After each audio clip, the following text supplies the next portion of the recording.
Buenas tardes. Me da mucho gusto el poder estar con todos ustedes el día de hoy y quiero agradecer muy especialmente a mi querida amiga Celina Lertora en la invitación que me hizo para compartir con ustedes algunas ideas acerca de historia de las epidemias, en particular las epidemias en México durante el siglo XVI, momento que fue crucial en términos de historia porque marca el fin de las culturas prehispánicas como situaciones aisladas y el inicio de una globalización del mundo, una mundialización entre el viejo y el nuevo mundo, antiguas culturas prehispánicas en Mesoamérica y en Sudamérica, los Andes fundamentalmente, y las culturas europeas. Y por otra parte, también el origen de los viajes de circunnavegación y entender el mundo, el globo terráqueo de otra manera. Cambios geográficos, cambios políticos, cambios muy serios de relaciones entre grupos de población diferentes y cambios de formas de vida, pero también intercambio de condiciones biológicas en alimentación, en enfermedades, en entender la vida de maneras diferentes, contrastes y choques entre las viejas religiones politeístas del mundo prehispánico, en particular en lo que nos toca del mundo mesoamericano y en particular del mundo náhuatl, del centro de México, y la visión monoteísta católica, por un lado, en México es la que priva, y protestante, por otro lado, que tiene un lugar importante en la colonización de Estados Unidos un poco más tardía, y con culturas indígenas no tan desarrolladas. Entonces, lo que tenemos es lo que llamó Miguel León Portilla el encuentro de dos mundos, en el que, en cierto sentido, y aquí lo que nos toca ver, es cómo las condiciones históricas modifican la biología, provocan encuentros entre personas que no tenían conocimiento de ciertos gérmenes, con un aparato inmunológico muy bien preparado para su entorno, pero totalmente discordante con las nuevas condiciones, y de los recién llegados situaciones que son semejantes. Entonces, tenemos una primera situación interesante, todavía no de México. En el segundo viaje de Cristóbal Colón, 1493, de regreso a España y llega a Barcelona, uno de sus pilotos muere y muere por sífilis. Se ha hablado muchísimo de la sífilis, su origen en el Nuevo Mundo, en el continente americano. Se habló, y uno de los textos muy importantes de medicina del siglo XVI, el de Nicolás Monardes, primera y segunda parte de las cosas medicinales que se traen de nuestras Indias occidentales, habló y habla de sífilis diciendo, bueno, la enfermedad nos la mandó Dios de aquellas tierras, pero también de allá nos llegó el remedio. Estaba hablando fundamentalmente del guayacán y la zarzaparrilla, esta última que fue motivo de una inmensa relación comercial entre él y la familia de don Antonio de Mendoza, primer virrey de México, que obtuvieron el monopolio para comercializar la zarzaparrilla en Europa. Pero tenemos sífilis. Sabemos ahora que había sífilis en el Viejo Mundo. Se han encontrado restos en el norte de África, de las cruzadas, sobre todo la cruzada de San Luis, con lesiones sifilíticas en los huesos.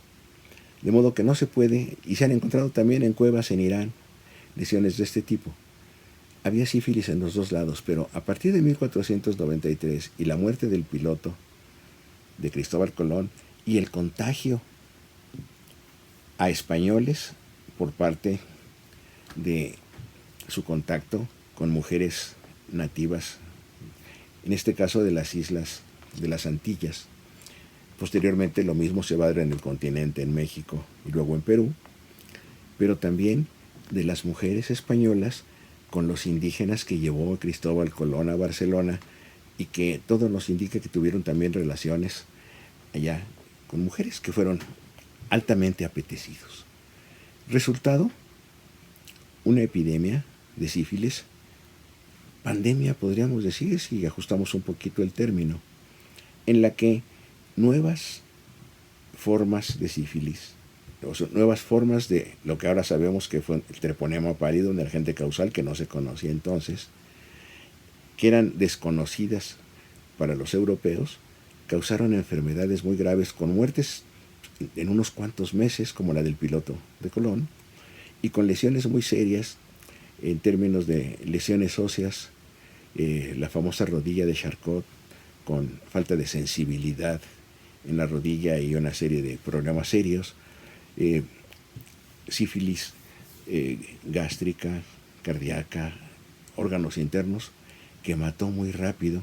Y cosa curiosa, no tenemos en el siglo XVI referencias de trastornos mentales de la sífilis, la famosa neurosífilis, la parálisis general progresiva que se describe en la década del 1820, y que probablemente podríamos pensar, y habría que esperar estudios de carácter genómico muy serio, de biología molecular en restos de todas estas épocas, que se deba a una mutación del germen en momentos en que la acumulación de personas en las ciudades cambian terriblemente las condiciones de vida. Pero tenemos entonces una pandemia de sífilis con un problema muy serio que en el caso de México, la Nueva España entonces, da el mal de bubas, bien conocido desde tiempos prehispánicos y para el que se usaban varios medicamentos acá, entre otros la zarzaparrilla mexicana.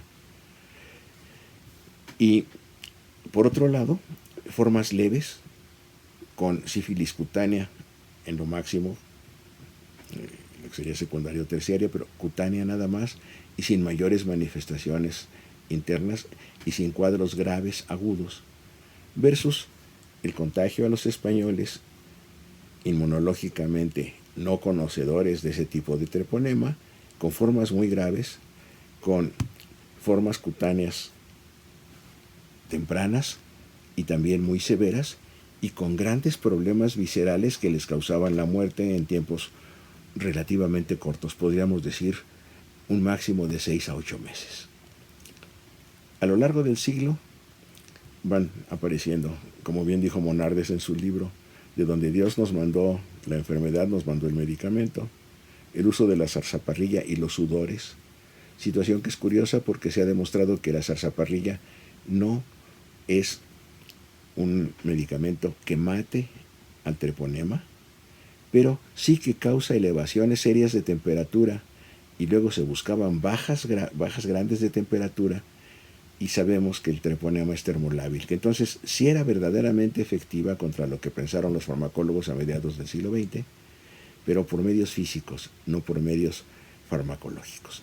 Entonces tenemos esta primera enfermedad epidémica para los conquistadores seria. Se ha hablado de que Hernán Cortés, conquistador de México, padeció sífilis, y en algunas pinturas Diego Rivera lo dibuja con sus rodillas sifilíticas.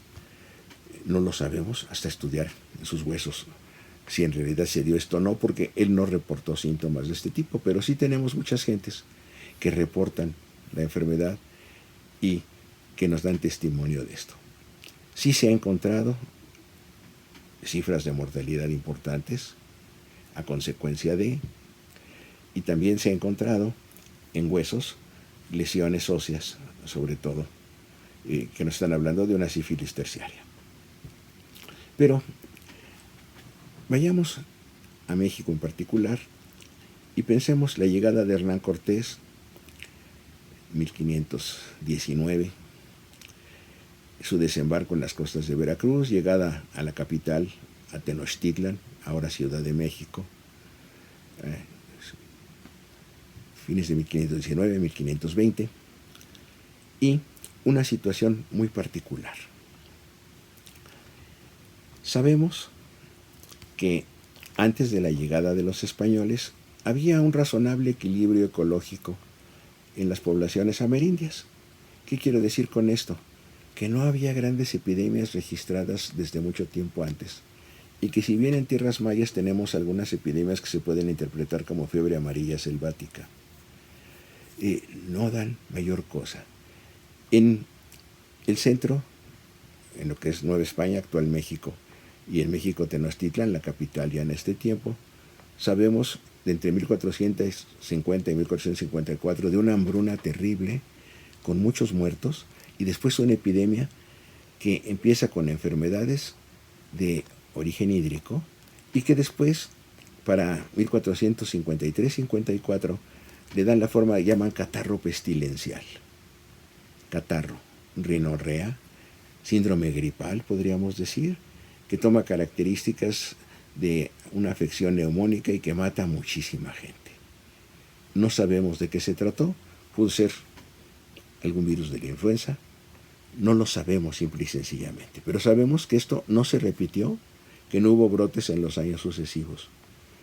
Tenemos noticia de un par de brotes pequeños de tifo. Ahora sabemos que no era el tifo europeo, que llega después, como veremos, sino que hay un tifo mexicano con una riqueza particular que no fue identificada perfectamente bien, sino hasta fines de la década del 1920 por Maximiliano Ruiz Castañeda, pero que desde los textos del siglo XVI nos hablan de un comportamiento diferente de lo que sería el tifo exantemático, que es el tifo clásico europeo, y el tifo murino, que es este al que me refiero. De esta la última se refiere en 1508 y fue una epidemia pequeña. Pero volvamos a Hernán Cortés. Hernán Cortés se instala en la Ciudad de México y en 1520 tiene que trasladarse hasta las costas del Golfo de México, un poco al norte de Veracruz, en el río Pánuco, porque viene una expedición de Cuba a atacarlo. Llega Cortés allá, los vence, incorpora a las gentes a su tropa, y entre las gentes que incorpora vendría un esclavo negro de apellido Eguía que tenía viruela. ¿Qué significó esto? Él tenía viruela y sabemos que ya en poblaciones acostumbradas a padecer la viruela hay brotes más o menos entre cada 20 y 25 años en la que se enferman las gentes que nacieron después del brote anterior, años después, y que no tienen defensas contra el virus. Y los ancianos, ahora diríamos gentes que han perdido su capacidad de reacción inmunológica. A la vejez viruelas, es el dicho conocido, y un ejemplo importantísimo es Luis XV de Francia, que a los 80 y tantos años muere de viruela y provoca que a su sucesor, que va a ser Luis XVI, lo inoculen. Es una de las primeras gentes inoculadas con éxito, porque pues llega a ser rey para gobernar unos cuantos años y ser después guillotinado finalmente. Pero, ¿qué tenemos?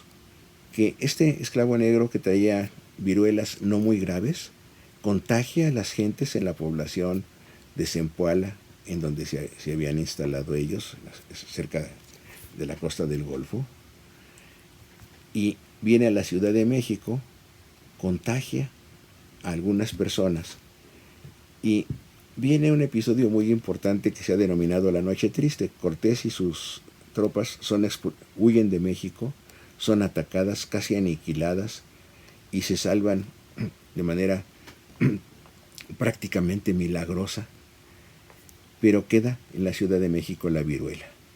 Ellos se refugian en Tlaxcala y se están allí un tiempo, y en México aparece un brote epidémico muy muy serio de viruela que mata cantidades grandes de gentes. Los cronistas, Hernán Cortés mismo en sus cartas de relación, Bernal Díaz del Castillo en su historia verdadera de la conquista de Nueva España, y todos los demás cronistas nos dicen que esto fue una situación terrible que mató a adultos, jóvenes, mujeres y varones, y que causó una mortalidad extrema entre los guerreros que combatían a los españoles.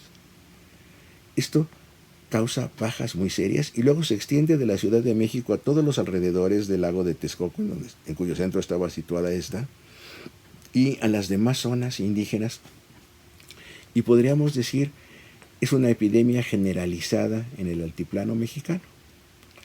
Y no se han calculado cifras de muertos, pero sí sabemos que cuando Cortés regresa a conquistar la Ciudad de México, Tenochtitlán, encuentra muy poca resistencia. Es una resistencia heroica, o resistencia de muy pocas gentes, mejor dicho, una resistencia heroica con pocos guerreros, porque la mayor parte habían muerto de la viruela o habían quedado con lesiones. Una lesión muy importante es la ceguera por pústulas variolosas en los ojos. Se ha dicho que sin la viruela la conquista de México no se hubiera realizado y hubiera tomado la historia condiciones de tratos, de convenios, etcétera, o se hubiera pospuesto muchísimo. Tenemos esta seria epidemia desde agosto de 1520 hasta agosto con el brote más serio en febrero, a partir de febrero-marzo de 1521, culminando con la conquista de México Tenochtitlán el 13 de agosto de 1521. Tenemos esta primera epidemia. 10 años después, 1531, se registra otra nueva epidemia que no había aparecido y que también llega de Europa, sarampión. La clasificación de los indígenas, enfermedad la llamaban cocolistli, y entonces a la viruela la llaman cocolistli huey sáhuatl, huey grande, sáhuatl granos, enfermedad que nos da a todos de granos grandes. Al sarampión la llaman cocolistli, enfermedad que nos da a todos, tepitón sáhuatl, tepitón pequeños, epidemia de granos pequeños. El sarampión causa una mortandad importante, tampoco tenemos datos precisos, dura más o menos unos 4 o 5 meses y después se empieza a estabilizar y van a aparecer los brotes estacionales a los que se estuvo acostumbrado en todo el planeta durante muchos siglos, ya sin las características de una situación alarmante. Uno de los cronistas y de los evangelizadores, Fray Toribio Benavente, apodado Motolinia, el pobrecito significa en náhuatl esto, porque era franciscano con todas las características de pobreza de la orden, escribió unos memoriales y comenta que las culturas indígenas en México fueron afectadas exactamente igual o paralelamente a lo que sucedió con las 10 plagas que mandó Dios a Egipto, y que Dios castigó a los nativos de acá justamente con plagas por no ser sus fervientes adoradores y ser politeístas. Pero Motolinia plantea, dice, entre estas plagas, las más importantes fueron las epidemias, la viruela, el sarampión, y por supuesto la esclavitud y las enfermedades derivadas de lo que algunos autores han llamado cultura cero, es decir, la pérdida de motivación en cuanto a la interpretación del mundo, la visión del mundo de una cultura y la pérdida de sus valores. Hay un texto importantísimo que son las conversaciones, los diálogos de los primeros franciscanos que recopila Fray Bernardino de Sahagún, en donde los sacerdotes dicen: nos quitaron nuestros dioses, nos quitaron nuestros gobernantes, nos quitaron nuestra forma de vivir, ya no tenemos por qué seguir vivos. Esto expresa justamente esto. Y esto va dando una catástrofe poblacional por explotación, por cambios de capacidad de vida, por pérdida de proyecto cultural de vida, cultura cero que venimos mencionando, y las epidemias. Situación que veremos en unos momentos cuál es el impacto poblacional que causa esto. Una tercera y terrible epidemia aparece a fines de 1544, se extiende mucho en 1545 y 46, y esta se llamó cocolistli, otra vez la enfermedad que nos da a todos, matlalzáhuatl. Záhuatl, granos, matlali, en forma de red azul. Se han planteado varias cosas y la hemos interpretado normalmente como tifo. Es la primera aparición del tifo exantemático europeo, a mi modo de ver, que comparto con el de muchos historiadores de la medicina, que da esta epidemia y que sí causa una mortalidad muy seria.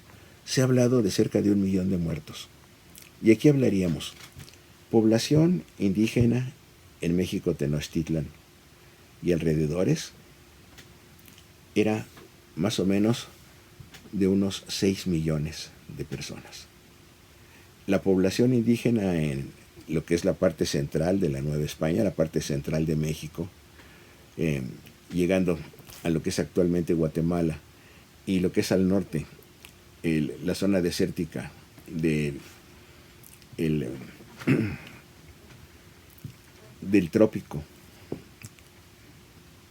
la zona del trópico, estaría marcando entre 25 y 30 millones, se acostumbra. En la viruela sabemos que murieron muchos y que otros murieron por cambios de vida. En el Matlaltzáhuatl se habla de que murió quizá un millón, un poquito más de 1 millón de gentes en lo que sería México y las zonas circunvecinas. ¿Qué da esto? ¿Y por qué podemos decir que pudo ser tifo exantemático? Porque se habla también de que es la primera vez que aparece la rata negra, la rata noruega europea, transmisora del vector del tifo. Aparece en las costas y aparecen algunas crónicas que nos dicen que se ven ratas negras que van caminando desde las costas hacia los altiplanos. La rata mexicana diferente se aísla, tenía otros parásitos, por supuesto, y seguramente propiciaba otro tipo de epidemias, pero no esta en particular, y es relegada por la rata negra y se aleja de las ciudades en donde queda la rata negra como dominante. Esto nos hace pensar también que lo más probable, y la descripción clínica, es que haya sido tifo exantemático.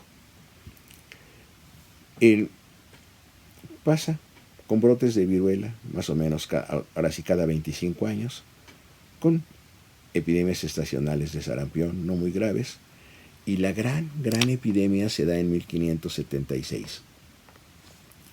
Empieza en febrero en las costas y afecta brutalmente el altiplano y la Ciudad de México a mediados, fundamentalmente entre agosto y octubre, y se extiende hasta principios del año siguiente.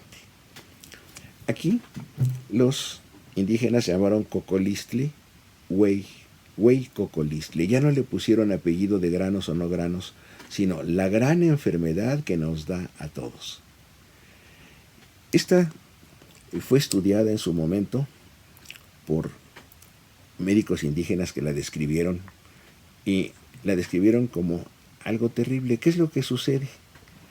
Sucede primero una afección gripal, pónganle comillas, con afección nasal, de faringe, y luego datos neumónicos muy serios, y después hemorragias muy serias por nariz, con la tos, por intestino, y también petequias y hemorragias en términos de hemorragias subcutáneas ante cualquier golpe, cualquier situación.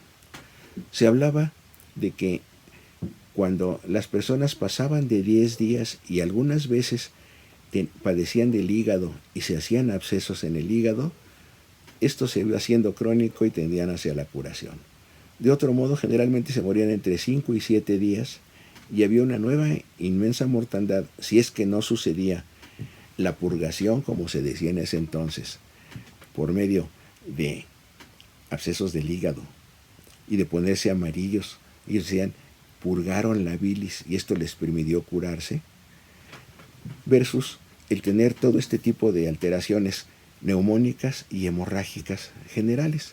Nos hablarían de una virosis en términos generales y ha sido interpretada de muchas maneras. Algunos autores dijeron que era tifo, otros autores pensaron que podría ser hasta fiebre amarilla que hubiera llegado a los altiplanos. No hay sustento para esto. Las autopsias que se hicieron y que las hizo el médico que envió Felipe II a México a estudiar los recursos medicinales, Francisco Hernández, y un cirujano que vivía aquí, Alonso López de Hinojosos, hicieron autopsias y las reportan. Los dos, el primero en un tratadito sobre el cocolistli y Alonso López en la última parte de un libro que se llamó Suma y Recopilación de Cirugía y que publicó un año después. ¿Qué es lo que nos relatan? Que encontraban a las gentes afectadas de todas las partes del cuerpo y que en la autopsia se veían los pulmones muy mal y se veían hemorragias en todos los órganos internos. Nos dan detalles muy amplios en las autopsias que pueden ser objeto de un estudio largo y de una plática muy larga, inclusive de un seminario. Y esto hizo que algunos planteáramos que podría haber sido peste bubónica, porque también hablan de ganglios. Pero buscamos, y esto me tocó a mí con Elsa Malvido, una historiadora muy eminente, ya fallecida, que encontramos que no entró por las costas, que no entró ni por el Pacífico, en donde podía haber sido porque hubo un brote de peste bubónica el año anterior en China, que pasó a Filipinas a fines de 1575, ni tampoco de Europa, en donde hubo también un brote de peste bubónica que vino de Oriente, llegó a Venecia y llegó a lo largo del Mediterráneo, pero no llegó ni a Cuba ni a Veracruz, es decir, a las costas de México. Y sí encontramos entonces que la difusión se da posiblemente por la llegada a zonas mineras. Esto nos ha hecho descartar la situación de peste bubónica y, habiendo estudiado roedores de las zonas de donde se abrieron minas en ese entonces, se ha encontrado que estos roedores siguen siendo base de procreación de arena y de hantavirus, y que a través de sus parásitos y sobre todo de la orina pueden dejar infección, sobre todo con hantavirus, que da justamente este tipo de cuadros, las famosas fiebres hemorrágicas, que no se pudieron diagnosticar antes porque no se conocían. Hay un estudio reciente de gentes del Instituto Max Planck en Alemania que han comentado y que propusieron que fuera salmonelosis esta epidemia porque encontraron genoma de salmonela en algunas personas muertas en la zona de Oaxaca. Lo que ellos no calcularon es que el estudio que hicieron fue de personas enterradas 15 años antes de que apareciera esta epidemia. De modo que definitivamente sí hay salmonela en el México colonial del siglo XVI, pero no podemos pensar en salmonela como causa de muertes, en donde muere más de 1.200.000 personas en los alrededores de la Ciudad de México y más de 7 millones de personas en el área de Nueva España de ese entonces. Se confinó en los indígenas, pero sobre todo en las personas que vivían en los pisos bajos de las casas, con piso de tierra, situación que es muy favorable justamente para que se acumule la orina de ratones y de roedores ahí. Entonces, tenemos en la actualidad como hipótesis más probable una fiebre hemorrágica por hanta o arenavirus que causó una catástrofe poblacional. Sabemos que para 1580, de los 25 a 30 millones que había en el México central a la llegada de los españoles, quedaba más o menos 1,5 millones. Que en la zona de la Ciudad de México y zonas colindantes, en donde había también, solamente en México Tenochtitlan, más de 300,000 pobladores, no quedan arriba de 100,000 en toda la zona del altiplano, al extremo de que los colegios para indios y las instituciones benéficas para indios se cierran al ya no tener motivo para tratar de educarlos y quedan como grupos aislados, sobrevivientes a esta catástrofe poblacional. Podríamos decir que para fines del siglo XVI se ha vuelto a establecer un equilibrio con epidemias periódicas de viruela, con brotes estacionales de sarampión, con tifo periódicamente. Una epidemia muy seria de tifo va a aparecer, pero hasta 1735. Y gran cocolistli como este, con fiebres hemorrágicas, no se da, no se repite. Aparece entre 1576 y para 1581 desapareció. ¿Qué es lo que tenemos a fines de este siglo? Una población indígena prácticamente nulificada, en donde vemos que disminuyó en más de un 85% de la que existía la llegada de los españoles, y que esto incluye en la cuenta a todas las personas que nacieron durante estos 80 años. A partir de ahí se va a tener una población indígena que sobrevive y que va ya acostumbrándose a esta nueva patología, integrándose inmunológicamente a este nuevo mundo, pero padeciendo los problemas consecutivos a la explotación, al ser una población relegada, discriminada, etc. Y por otra parte, los españoles, que también ya se acostumbraron inmunológicamente a enfermedades que existían aquí, como fue la sífilis, y que se mantiene un equilibrio poblacional que va llevando hasta el siglo XIX y que va permitiendo analizar otras cosas desde otros muchos puntos de vista diferentes.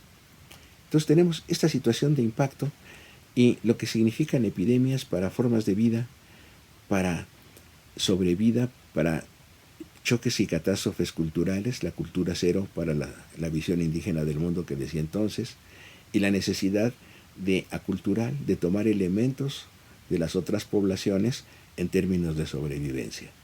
Al mismo tiempo que su organismo va tomando elementos y va creando defensas, para llamarlos vulgarmente, contra las nuevas enfermedades que los afectan.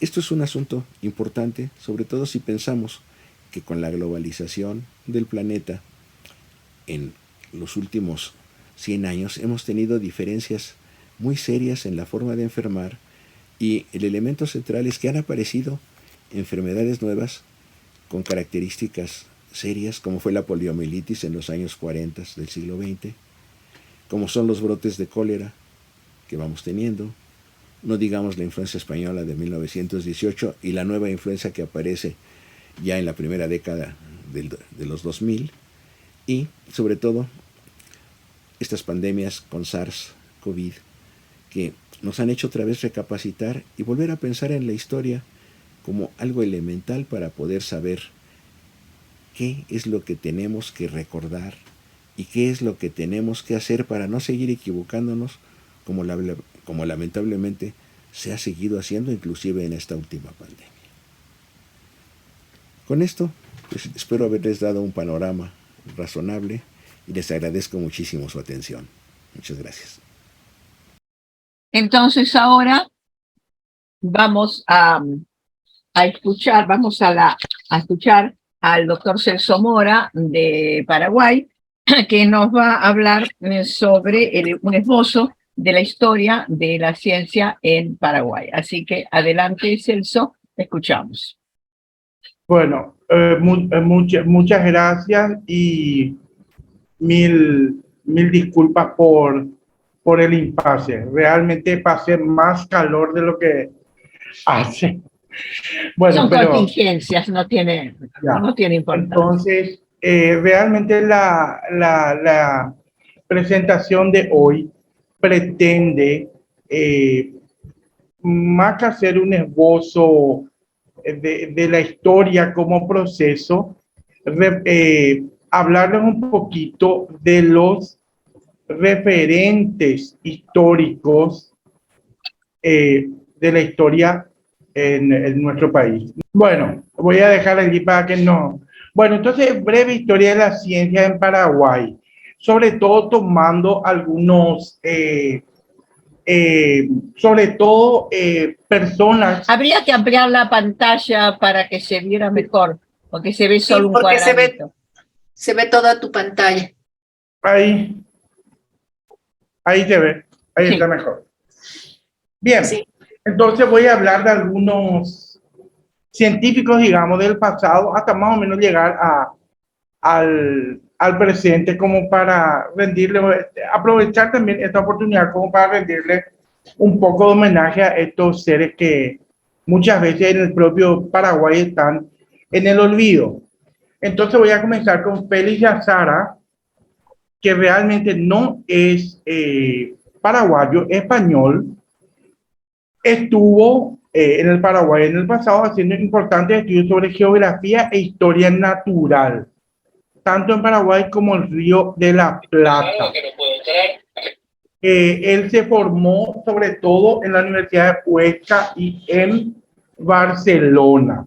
Estamos hablando del siglo XVIII, donde él fue comisionado para tratar de resolver la frontera con Brasil, que históricamente el Tratado de San Ildefonso, que relacionado con el Tratado de Tordesillas.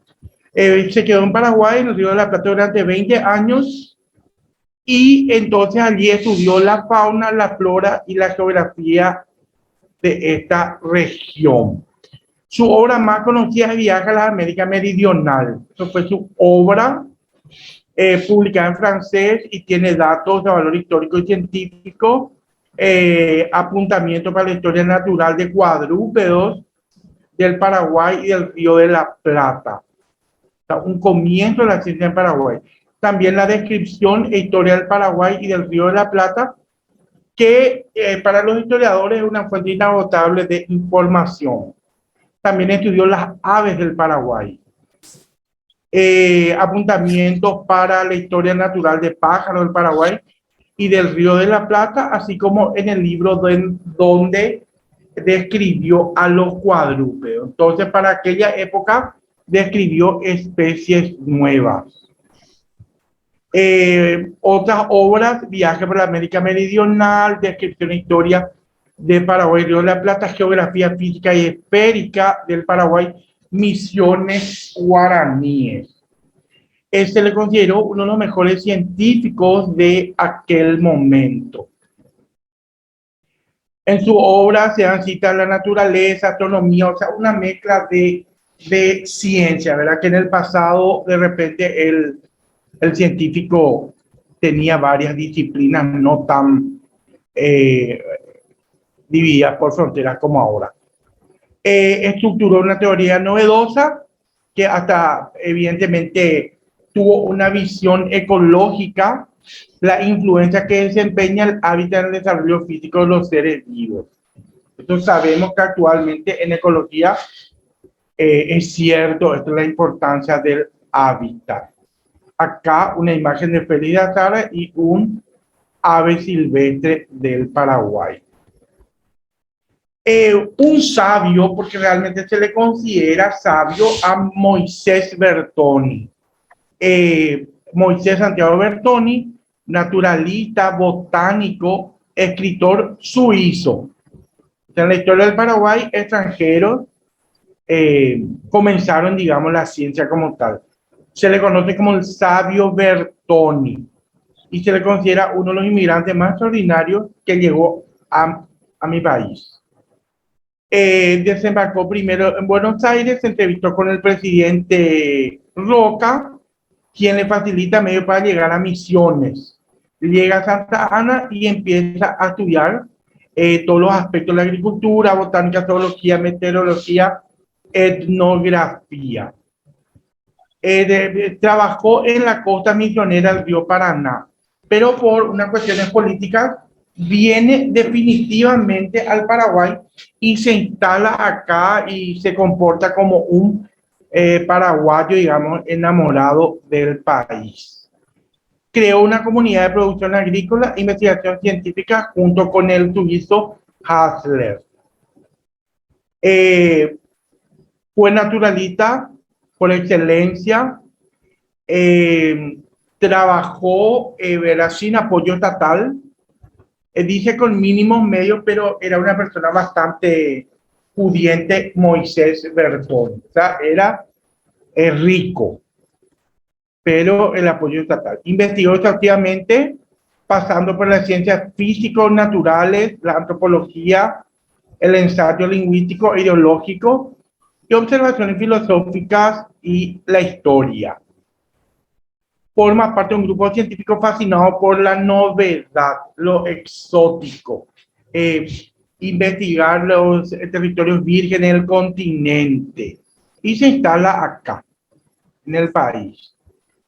Fundó sobre la ribera del río Paraná la colonia Guillermo Tell, que hoy día se llama Puerto Bertoni, donde se instala Bertoni.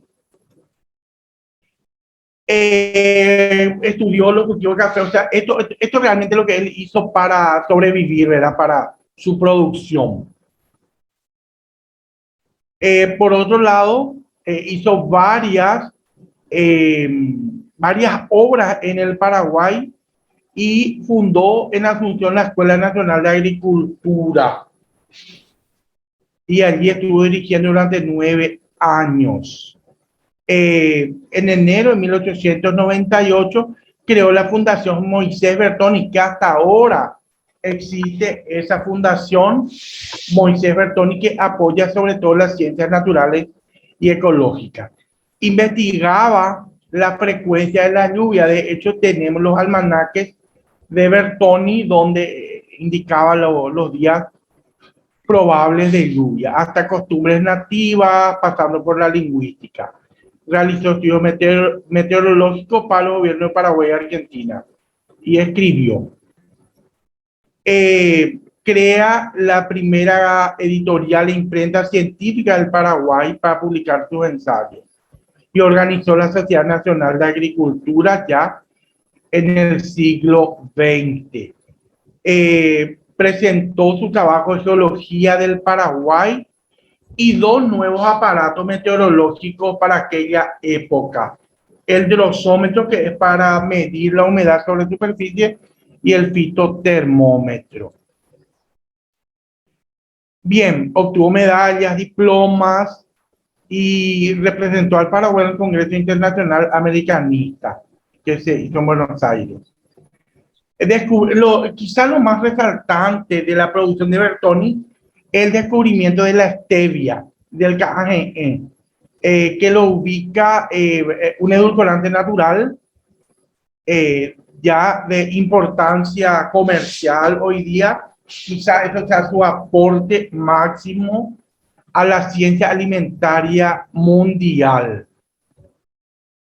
Esto es lo más resaltante. Acá tenemos la foto de Moisés Bertoni y la Reserva Natural Capuntá, donde está la Fundación Moisés Bertoni. Como les dije, hasta ahora esta fundación está. Brevemente les voy a hablar de otro extranjero, Guido Bogliani, italiano, discípulo de Filippo, que vino también al Paraguay, hizo sus estudios locales, se inserta en el Instituto Paraguayo y sobre todo empuja la revista del Instituto Paraguayo.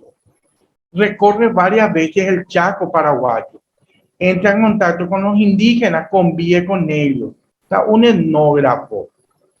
Tiene varios trabajos, entre ellos Los Caduveos, viaje de un artista en América del Sur, que fue editada en Italia.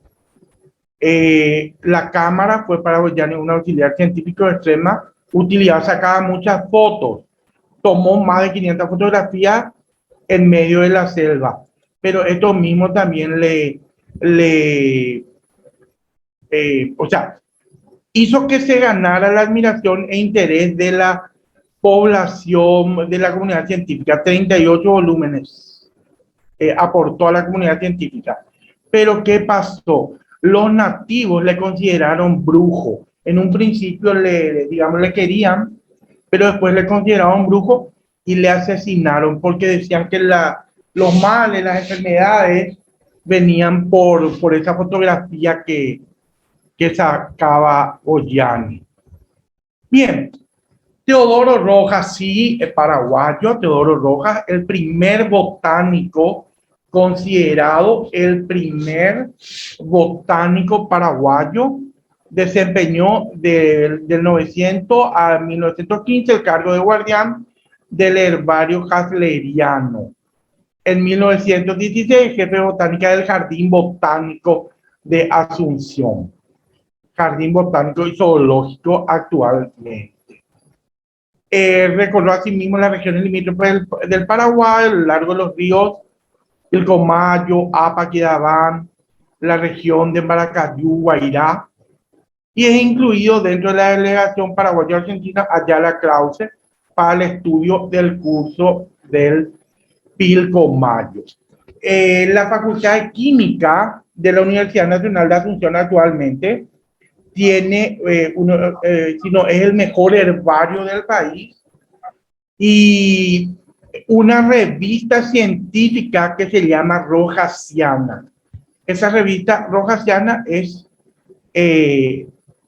dedicado a Teodoro Rojas, primer botánico del Paraguay. Entonces trabajó en el jardín botánico, realizó importantes aportes a la botánica y por la Universidad Nacional de Asunción, que fue creado en 1889, que es, digamos, donde nace la ciencia académica prácticamente con la Universidad Nacional de Asunción, fue considerado doctor honoris causa en el año 52 con Orden Nacional del Mérito. Y bueno, muchas gracias por escucharme, muchas gracias por aguantarme, por esperarme para esta presentación y espero que haya sido muchas gracias, Celso. Sí, ha sido una tarde un poco complicada, tampoco hemos logrado que estuviera el doctor Viesca. Vamos a ver si al término pasamos el video que nos mandó, pero como también hubo esta dificultad, tampoco tuvimos tiempo de pasar el video. Te pido que cierres la pantalla, así continuamos. Tenemos unos minutos para preguntas sobre esta ponencia, sobre la historia del Paraguay.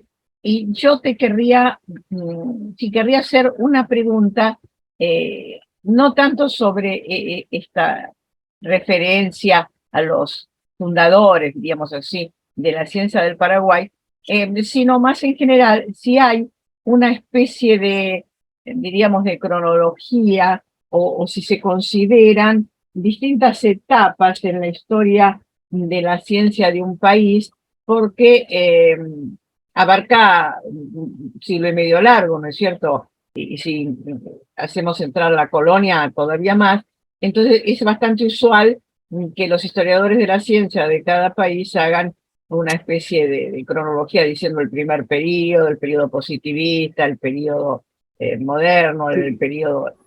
¿Cómo sería, cómo se ve eso para Paraguay?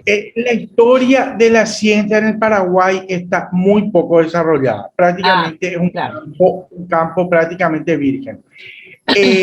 Actualmente, sobre todo lo que se toma, hay publicaciones nuevas de científicos del Paraguay, sobre todo que ya tocan la ciencia moderna, la ciencia actual, digamos, no la ciencia moderna. Entonces, dura del año 90 al 2000, pero división por etapas no, oficialmente no hay. Lo que sí la historia paraguaya considera al primer científico a Félix de Azara. Ajá. O sea que sería como el nacimiento oficial, llamémosle así. Exacto. Los libros de historia del Paraguay le consideran a Félix de Azara como el primer científico del Paraguay. No el primer científico paraguayo, sino del Paraguay, claro, sí. Bueno, de alguna manera eso sucede también en Uruguay y en Argentina, ¿no? Porque, claro, Félix de Azara ha sido una figura muy importante para todo el virreinato del Río de la Plata. Así que sí, eso es totalmente comprensible. Bien, ¿alguna otra pregunta? Yo quisiera hacerle... Sí, adelante. Gracias, Celso. Mi interés es el siguiente. Tu exposición ha sido, realmente me ha impactado mucho este trabajo tan tenaz que has descrito de estos investigadores. Y mi pregunta sería esta: ¿qué tan informados, por decirlo de alguna manera, si lo expreso mal, me corriges, están los jóvenes y los niños de estas grandes aportaciones de los científicos paraguayos al conocimiento de su país, de sus riquezas naturales, en fin? Me preocupa eso porque creo que uno de los vínculos más importantes de la historia de la ciencia, pues tenemos que construirlo todos, me incluyo, nos incluimos, con los escolares, con el sistema educativo, con los niños, los jóvenes, de manera que puedan apreciar lo que es la historia de su país. Esa sería mi pregunta. Sí, de acuerdo a mi visión, es muy poca, digamos, la transmisión que se hace desde la academia a nivel escolar. Es poquísimo. Prácticamente desconozco que se estudie esto. Incluso a nivel universitario hay como una dicotomía, digamos, entre lo que son las ciencias duras e historia, por ejemplo. Entonces, el que hace ciencias duras, yo por ejemplo soy bioquímico de base. Entonces yo, digamos, usando un término bien paraguayo, soy un bicho raro dentro de la comunidad bioquímica, estudiando, por ejemplo, la historia de la ciencia o de la química o la epistemología de la ciencia. O sea, es muy poca todavía la formación, desde en los distintos niveles de la formación académica, del sistema educativo. Me permito decir que no es el único caso, si sirve de consuelo. En Argentina tampoco. No solamente no consta una formación de eso en el nivel primario ni en el secundario, sino tampoco en la universidad. No hay historia de la ciencia en las carreras, con excepción de medicina, donde también está bastante cuestionada, ¿no? Porque es una tradición de los médicos, ¿no? Hay muy poca información en Argentina. Si uno le pregunta qué científico importante conoce una persona media que haya hecho un secundario, puede ser que le nombre a Ofusay, porque, bueno, digamos, es muy famoso, tiene una plaza a su nombre, es el creador del CONICET, entonces, bueno, más o menos en la cultura general suena. Pero Ole Luar, porque fue premio Nobel, Fusey también, claro, entonces, bueno, pero después, absolutamente, acá no, yo no sé, creo que me sobran los dedos de la mano si hacemos una revisión preguntando a gente que pasa por la calle si saben quién era Félix de Azara, no lo saben. Así que, bueno, creo que mucho peor, creo que hay gente que ni siquiera sabe quién fue el presidente Roca, que seguramente va a ser mencionado por Enrique Silva cuando se hable de la ingeniería en Argentina, porque durante su gobierno se hicieron muchas obras importantes, ¿no? Pero no, salvo que hay una calle que se llama así, la gente en general no registra, ¿no? Entonces, hay una falta de cultura general no solamente sobre los científicos, también sobre la historia general. Sí, claro. Bueno, he escuchado a una presentadora oficial diciendo mal el nombre del general Belgrano. Una cosa increíble, ¿no? En lugar de Manuel, no sé qué dijo Luis o qué sé yo, cualquier cosa. Así que hay una falta de cultura general muy preocupante, sí. No es solo un problema de Paraguay, pero coincido sí con Catalina que hay que luchar contra eso, ¿no? ¿Alguna otra? Tenemos esa tarea por delante todos en todos nuestros países para también romper ese pensamiento colonizado, ¿no? De que solo lo que se hace en Europa, en los países anglosajones, vale la pena, ¿no? Creo que pero tampoco saben esto. Tampoco saben. ¿Cuánta gente así común puede saber quién era Heidegger? Galileo. No, nada. Puede ser que Newton le suene, pero Einstein, más o menos, pero vaya a saber con qué lo... Yo conocí a un profesor de danza muy culto, un alemán, que contaba este chiste, ¿no? Le preguntó porque tenía un grupo de alumnos, parece bastante ignorantes, y entonces un día medio enojado le dijo: ¿acaso ustedes saben quién es Sócrates? ¿Quién fue Sócrates? Y entonces, pero por favor, maestro, ¿cómo nos vamos a saber? Delantero más importante de la selección brasileña. Claro. Se llamaba Sócrates. Bueno, así que, en fin. Pero Celina, parece que fue quería real, hacer un eso, no era un chiste, agregadito. fue real. Adelante, sí. Quería hacer un agregadito debido a que a Félix de Axara también lo tenemos convocado por el área naturista de Argentina. Y justamente un poco llevando agua para mi molino, él vino justamente con el tema de los límites y su formación estaba dada por ingeniero militar.